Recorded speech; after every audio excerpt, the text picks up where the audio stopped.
இன்னைக்கு ஃபர்ஸ்ட் என்ன பார்க்க போறோம்னா இந்தியாவோட ஃபாரெக்ஸ் ரிசர்வ் வந்து $693.32 ரீச் ஆகியிருக்கு. ஸோ எவ்ரி வீக் பார்த்தீங்கன்னா இந்தியாவோட ஃபாரெக்ஸ் ரிசர்வோட டேட்டா வந்து ரிலீஸ் ஆகும். டிசம்பர் 12 அன்னைக்கு பார்த்தீங்கன்னா $688 பில்லியன் இருந்த ஃபாரெக்ஸ் ரிசர்வ் வந்து டிசம்பர் 19 அன்னைக்கு $693 பில்லியன் ரீச் ஆகியிருக்கு. இந்தியாவோட ஃபாரெக்ஸ் ரிசர்வ் வந்து செப்டம்பர் 2024 ஆல் டைம் ஹைல இருந்தது. ஸோ அது எவ்வளோன்னு பார்த்தீங்கன்னா $704.89 பில்லியன். ஃபாரெக்ஸ் ரிசர்வ்ன்றது என்னன்னு பார்த்தீங்கன்னா ஒரு கண்ட்ரியோட சென்ட்ரல் பேங்க் வந்து நேஷனோட ரிசர்வ்ஸை ஐஎம்எஃப் கிட்ட மெயின்டைன் பண்ணுவாங்க. கோல்டு, ஃபாரின் கரன்சி அசெட்ஸ், எஸ்டிஆர்ஸ் இதெல்லாம் மெயினாக ஃபாரெக்ஸ் ரிசர்வ்ல இருக்கும். இந்தியாவோட ஃபாரின் கரன்சி அசெட்ஸும் இன்க்ரீஸ் ஆகியிருக்கு. ஸோ அது எவ்வளோன்னு பார்த்தீங்கன்னா டிசம்பர் 19 அன்னைக்கு $559.43 பில்லியன். ஆர்பிஐயோட ஸ்பெஷல் டாரிங் ரைட்ஸ் எஸ்டிஆர்ஸோட வேல்யூ எவ்வளோன்னு பார்த்தீங்கன்னா $18.74 பில்லியன். அண்ட் ஆர்பிஐல இருக்க கோல்டு ரிசர்வ்ஸோட வேல்யூ வந்து $110.36 பில்லியன்.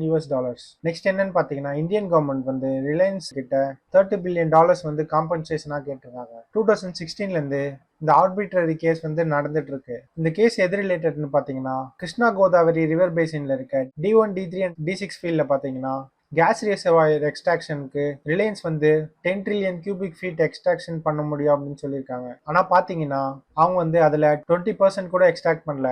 அவங்களோட மிஸ்மேனேஜ்மெண்ட்னாலையும் போர் இன்ஃப்ராஸ்ட்ரக்சர்னாலையும் கேஸ் ரிசர்வாயர்ஸ்லாம் லாஸ் ஆனதா கவர்மெண்ட் சொல்றாங்க. ஸோ இதனால தான் பார்த்தீங்கன்னா இந்தியன் கவர்மெண்ட் வந்து $30 பில்லியன் வந்து காம்பன்சேஷனாக கேட்டிருக்காங்க. அடுத்தது ஈஜிப்ட் கவர்மெண்ட் வந்து தாஜ் ஹோட்டல்ஸோட அக்ரிமெண்ட் சைன் பண்ணியிருக்காங்க. ஸோ அது என்னன்னு பார்த்தீங்கன்னா ஒரு 100 இயர்ஸாக இருக்க கிராண்ட் கான்டினென்டல் ஹோட்டல் வந்து தாஜ் கைரோ அப்படின்னு ரீபிராண்ட் பண்ண போறாங்க. ஸோ ஏற்கனவே இருக்க 176 ரூம்ஸை வந்து 300 ரூம்ஸாக எக்ஸ்பேண்ட் பண்ண போறாங்க.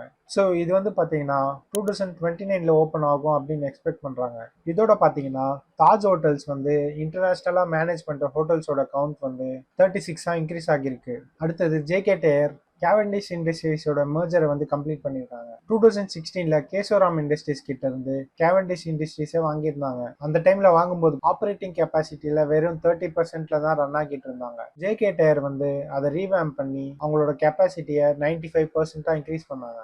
கேவெண்டிஷ் இண்டஸ்ட்ரீஸ் பார்த்தீங்கன்னா மேஜரா bus, trucks and other 2 and 3 வீலர்ஸ்க்கு வந்து டயர்ஸ் ப்ரொடியூஸ் பண்றாங்க. அடுத்தது ஹேர் இந்தியா அப்படின்ற பிராண்ட்ல Bharti Enterprises and Warburg Pincus சேர்ந்து 49% ஸ்டேக் வந்து அக்வயர் பண்றாங்க. ஸோ இந்த அக்விசிஷனுக்கு அப்புறம் பார்த்தீங்கன்னா ஹையர் குரூப் வந்து 49% ஸ்டேக் வந்து ஓன் பண்ணுவாங்க. அண்ட் ரிமைனிங் 2% பார்த்தீங்கன்னா ஹையர் இந்தியாவோட மேனேஜ்மெண்ட் டீம் வந்து ஓன் பண்ண போறாங்க. இந்த டிரான்சாக்ஷன் வந்து பாத்தீங்கன்னா நெக்ஸ்ட் 3 to 4 monthsல முடிஞ்சிடும் அப்படின்னு சொல்லியிருக்காங்க. ஹேர் இந்தியா வந்து அவங்களோட தேர்ட் மேனுஃபேக்சரிங் ஃபெசிலிட்டியை ஓப்பன் பண்ண 3,500 crores ஃப்ரெஷ் இன்வெஸ்ட்மெண்ட்ஸ் வந்து எக்ஸ்பெக்ட் பண்றாங்க. ஸோ ஏற்கனவே பார்த்தீங்கன்னா நோய்டா அண்ட் பூனேல அவங்களுக்கு மேனுஃபேக்சரிங் ஃபெசிலிட்டிஸ் இருக்கு. ஸோ எண்ட் ஆஃப் 2025ல வந்து பார்த்தீங்கன்னா அவங்க வந்து 11,000 crores ரெவன்யூ வந்து எக்ஸ்பெக்ட் பண்றாங்க.